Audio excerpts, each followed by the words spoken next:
Fala, galerinha, show de bola? Cara, hoje vai ser uma aula bem legal. Nós vamos falar de um cara que ele é fabuloso, o nosso amigo Pitágoras, né? E nós vamos falar de um teorema extremamente importante, né? Que é o teorema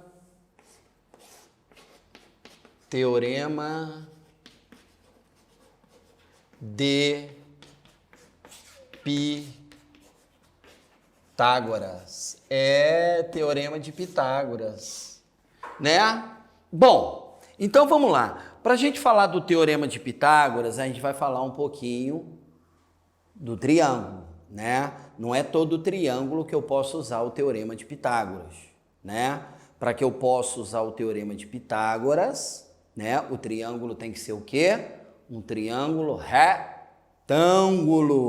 É um triângulo que tem um ângulo reto. Show de bola, olha lá. Vou desenhar um triângulo retângulo. Tá? Aqui é A, B, C.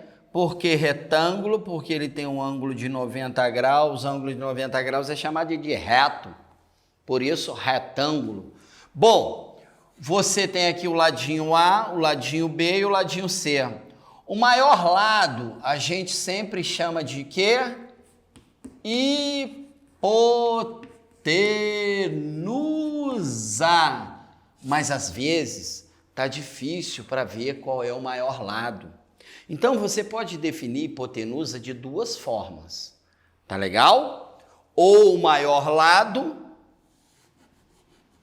ou o lado oposto ao ângulo reto. Ok? Essa é a hipotenusa. Bom, aí me sobraram dois lados. Esses dois lados a gente chama de catetos. Ok? E aí nós vamos usar o teorema de Pitágoras. O que diz o teorema de Pitágoras?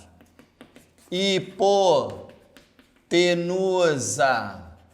ao quadrado é igual, né, a soma dos quadrados dos catetos. É, legal. Hipotenusa ao quadrado é igual a soma dos quadrados dos catetos. Hipotenusa ao quadrado é igual a soma dos quadrados dos catetos. Então, o teorema de Pitágoras, A ao quadrado, ao quadrado não. Hipotenusa ao quadrado, né? É igual a soma dos quadrados dos seus catetos. Show de bola! Então, eu tenho que A ao quadrado é igual a B ao quadrado mais C ao quadrado. Hipotenusa ao quadrado é igual a soma dos quadrados dos catetos. Bem simples, mas ele está sempre na área. Escorregou é pênalti. Vamos ver algumas aplicações. Vamos falar do triângulo pitagórico. Olha para cá. Vamos começar com alguma coisa bem simples, né? Então, eu tenho aqui x, eu tenho aqui 3 o quê? 3 centímetros e tem aqui 2 centímetros, beleza? E eu quero achar o valor de x, determinar o valor de x, né? O que eu vou fazer? Eu vou usar o teorema de Pitágoras. Então, eu vou lá. Hipotenusa ao quadrado é igual à soma dos quadrados dos seus catetos, né? Então, vamos lá.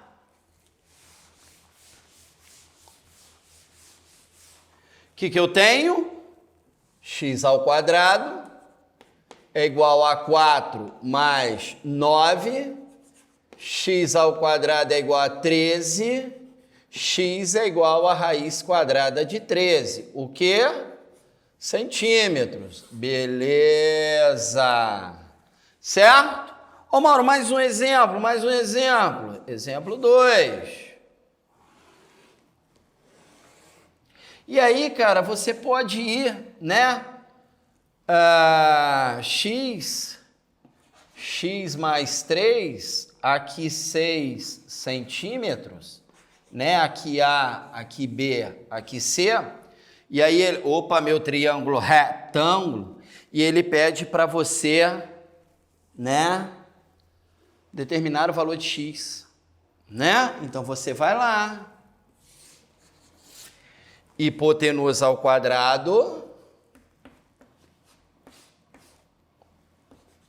é igual à soma dos quadrados dos seus catetos, né, gente? Né, gente?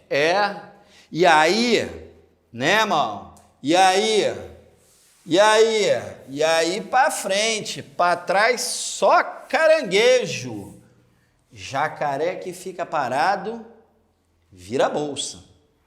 E aí o cara sabe como usar o teorema de Pitágoras, onde usar o teorema de Pitágoras, mas aí ele chega, opa, aqui é o quadrado, né? Tá doidão, Mauro? Né? O cara não sabe desenvolver o quadrado da soma. Aí não adianta PN. Você vê que a matemática uma coisa puxa a outra. Então você tem o quadrado do primeiro, né? Mais 2 vezes que multiplica o primeiro termo pelo segundo, mais o segundo termo ao quadrado, que é igual a x ao quadrado mais 36. Nego acha que 6 ao quadrado é 12. O cara vai 6 vezes 2, 12. É 12. 6 ao quadrado é 6 vezes 6, certo? Então, bora lá. Vamos organizar. X ao quadrado mais 6x mais 9 igual a x ao quadrado mais 36. Trazer as variáveis para cá, os números para lá e sempre operação inversa, né? Então, eu tenho x ao quadrado mais 6x menos x ao quadrado, porque é mais, igual a 36 menos 9. Opa, mais o morango menos o morango, não arará morangos. O que eu tenho? 6x é igual a 27. X é igual a 27. 27 sobre 6.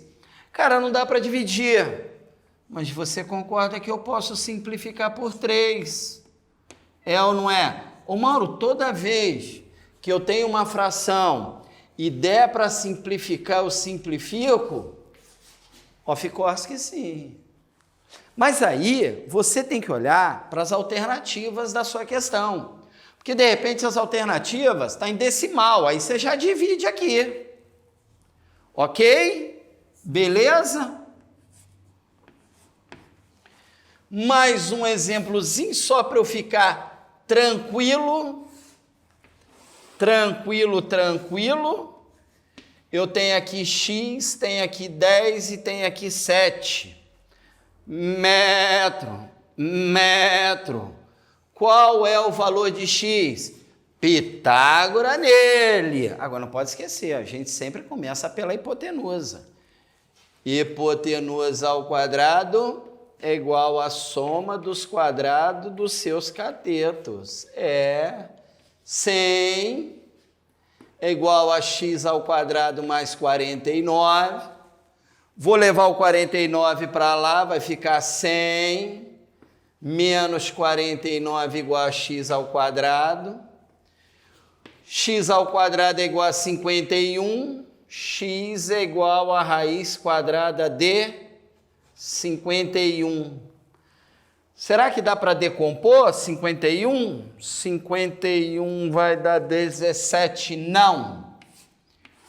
X é igual a raiz quadrada de 51, o quê? Metro. Show? Bom, beleza. Aí, cara, existe uma coisa chamada triângulo pitagórico. Triângulo pitagórico. Né? O triângulo, retângulo pitagórico. Presta atenção no que eu vou te falar. Para você não perder tempo, para você não ter que fazer conta. Um triângulo pitagórico é quando a hipotenusa for 5 e os seus catetos for 3 e 4. Toda vez que a hipotenusa for 5 e os seus catetos for 3 e 4, ele é pitagórico. Mas você tem uma vantagem. Qual é? Se você guardar isso na sua cabeça, tudo fica mais fácil. Porque não é só a hipotenusa 5, os catetos 4 e 3. O que eu estou querendo dizer? Por exemplo, o múltiplo de 4, aqui é 8, ó, dobrei do pitagórico, ó, 4 virou 8, o 3 virou 6. Então, se eu dobrei um cateto, dobrei outro cateto, o que vai acontecer com a hipotenusa? Vai dobrar também, ele é pitagórico também. Mas o que eu preciso guardar para saber que esses outros triângulos também são pitagóricos? Que para ser pitagórico, a hipotenusa tem que ser 5 e os catetos 4 e 3. Os outros triângulos podem ser pitagóricos se eles forem múltiplos, né, de cada um deles. Por exemplo, o dobro, né, o triplo, certo? Se duplicar um cateto, duplicar o outro cateto, com certeza a hipotenusa vai duplicar. Se triplicar uma hipotenusa e triplicar um cateto, o outro também vai triplicar. Ok? Falou? Então, um grande beijo para vocês. Tchau!